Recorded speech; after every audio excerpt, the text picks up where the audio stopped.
Hi everyone, welcome back to my channel that is Commercial Hub. Today we are going to explain the topic what is fictitious assets. जैसे कि आप लोग देख रहे होंगे कि ये वर्ड fictitious assets से बहुत ही ज़्यादा यूनिक नेम है और ये बहुत ही कंफ्यूजिंग होता है हम लोग के लिए, कॉमर्स के स्टूडेंट के लिए, कि जानना कि fictitious assets क्या होता है, क्योंकि ये जो दोनों वर्ड्स है fictitious एंड assets दोनों एक दूसरे को कॉम्प्लीमेंट नहीं कर रहे हैं। तो फिर ये बहुत इंटरेस्टिंग होता है और बहुत ही ज़्यादा डिफिकल्ट भी होता है। हम लोग का जब बैलेंस शीट में देखते हैं हम लोग व्हाट इज़ फिक्टिशियस एसेट, तो हम लोग के लिए बहुत डिफिकल्ट होता है कि ये एसेट साइड में जाएगी कि लाइबिलिटी साइड में जाएंगे। तो आज चलिए हम लोग देखते हैं कि इसको एक्सप्लेन करते हैं कि इस फिक्टिशियस एसेट्स कैसे क्या होता है और इसका मीनिंग क्या होता है और एक्चुअली इसका अकाउंटिंग ट्रीटमेंट क्या होता है। सो चलिए देखते हैं। अगर हम फिक्टिशियस एसेट्स को इंट्रोडक्शन के रूप में एक्सप्लेन करें तो ये एक रियल एसेट्स नहीं होता है। तो आप लोग सोचेंगे कि एसेट्स होता भी है और रियल एसेट्स नहीं होता है, ऐसा क्यों? ये हम लोग आगे जानते हैं कि ऐसा क्यों होता है और उसको हम लोग क्या करते हैं, वो एक्सपेंस होता है और लॉस होता है। अब आप लोग के माइंड में एक और चीज आएगा कि फिक्टिशियस एसेट एक्सपेंस कैसे हो सकता है और लॉस कैसे हो सकता है, और वो हम लोग का लिए एक और बेनिफिट प्रोवाइड करता है जो कि इन नियर फ्यूचर होता है, जो अभी हम लोग उसको अवेल नहीं कर सकते, बट फ्यूचर में वो एसेट्स हम लोग उसका बेनिफिट्स को अवेल कर सकते हैं। तो इसीलिए fictitious assets is not a real assets represent as an expense और लॉस और बेनिफिट रिसीव्ड इन फ्यूचर। तो चलिए आगे जानते हैं कि ये एक्चुअली में होता क्या है। मीनिंग, फिक्टिशियस एसेट्स का मीनिंग क्या होता है? जैसे कि मैंने इसके पहले भी बताया कि ये एक्सपेंसेस होता है और लॉस होता है, बट वो एक एसेट्स होता है और उसको हम लोग क्या करते हैं, return of over future years में करते हैं और ये फिजिकल एग्जिस्टेंस नहीं होता है। सबसे इम्पॉर्टेंट टॉपिक यहाँ पे ये आ जाता है कि जब हम लोग देखते हैं कि एसेट्स जो होता है उसको हम लोग फिजिकली देख सकते हैं, बट फिक्टिशियस एसेट्स को हम लोग फिजिकली कभी भी एग्जिस्टेंस में नहीं देख सकते हैं। तो फिक्टिशियस एसेट्स फिजिकली हम लोग के पास एग्जिस्ट नहीं करती हैं, उसको और अच्छे तरीके से हम लोग जानते हैं आगे की तरफ कि क्या होता है ये। अब देखिए एग्जाम्पल से हम लोग बहुत सारा टाइम मीनिंग को एक्सप्लेन कर पाते हैं कि, और बच्चे लोग भी बहुत अच्छे से समझ पाते हैं कि फिक्टिशियस एसेट्स एक्चुअली हम लोग एग्जाम्पल से ही समझते हैं कि फिक्टिशियस एसेट्स क्या होता है।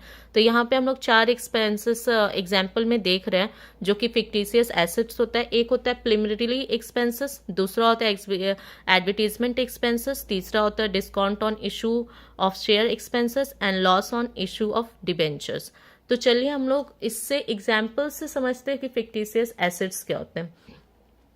सबसे पहले फिक्टिशियस एसेट्स एक ऐसा एसेट्स होता है जो कि हम लोग एक्सपेंस होता है, जो कि अभी हम लोग करते हैं लेकिन उसको हम लोग अभी अवेल नहीं कर सकते, उसको हम लोग नियर फ्यूचर में अवेल करते हैं। तो सबसे बड़ा इसका जो एग्जाम्पल आता है वो होता है प्रिलिमिनरी एक्सपेंसेस। अब देखिए ये प्रिलिमिनरी एक्सपेंसेस क्या होता है। Preliminary expenses is the expenses which is incurred in the initial phase of the business.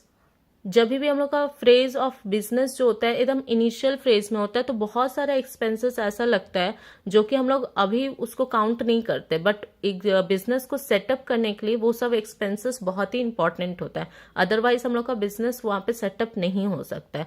तो that is known as preliminary expenses. अब वो एक तरीका से हम लोग का एसेट्स ही होता है, बट उस टाइम पे हम लोग उसको एज एन एसेट्स रिकॉर्ड नहीं करते, बट वो नियर फ्यूचर में हम लोग के लिए फिक्टिशियस एसेट्स बन जाता है। अब दूसरा एग्जाम्पल को जैसे कि देखते हैं हम लोग advertisement expenses. Advertisement expenses is an expenses which are done on the brands and promotions activities, sales promotions, TV में प्रमोशंस या कोई भी प्लेटफॉर्म पे जो प्रमोट करते हैं हम लोग, उसको हम लोग बोलते हैं एडवर्टीजमेंट एक्सपेंसेस।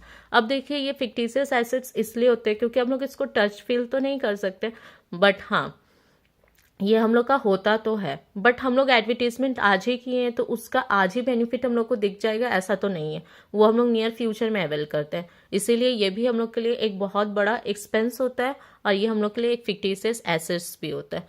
अब तीसरा आ जाता है discount on issue of shares. Discount on issue of shares देखिए जनरली तो अब हम लोग ये बैलेंस शीट से हट चुका है।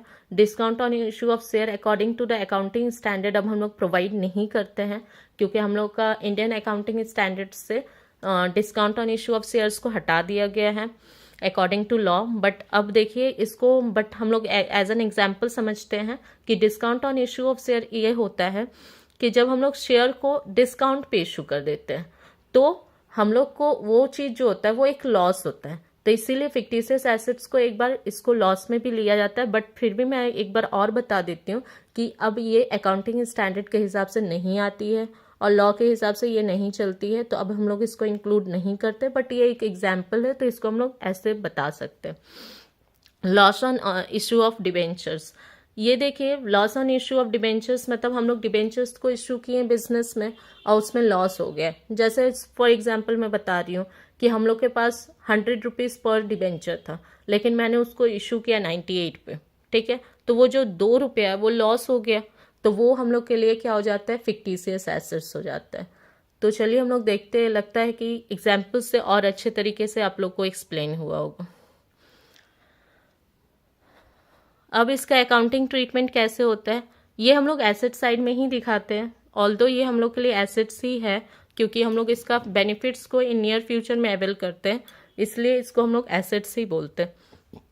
written off gradually, not all the fictitious assets are written off gradually, but some are the fictitious assets can be written off gradually, so it will be written as written off gradually, ठीक है। और charge to PL account, वो क्या होता है कि PL account में हम लोग चार्ज करते हैं उसको। कंक्लूजन में आ जाता है नॉट रियल एसेट्स, जैसे कि मैंने बताया कि टच फील नहीं कर सकते तो वो रियल एसेट्स तो होता नहीं है। एक्चुअल एक्सपेंस और लॉस होता है क्योंकि हम लोग या तो डिस्काउंट दे रहे हैं या तो हम लोग एक्सपेंस कर रहे हैं एडवर्टीजमेंट वगैरह में। रिटर्न ऑफ ओवर टाइम, जैसे एडवर्टीजमेंट एक्सपेंसेस है तो वो हम लोग का क्या होगा, रिटर्न ऑफ हो जाता है in near future. For that purpose fictitious assets को हम लोग रिटर्न ऑफ ओवर टाइम करते हैं। Thank you. फिक्टिशियस एसेट्स को आई होप आप लोग को सबको समझ में आया होगा, and please like and subscribe to my channel that is commercial hub, and I hope this video will be very helpful for you, and please like and subscribe to my channel. Thank you all.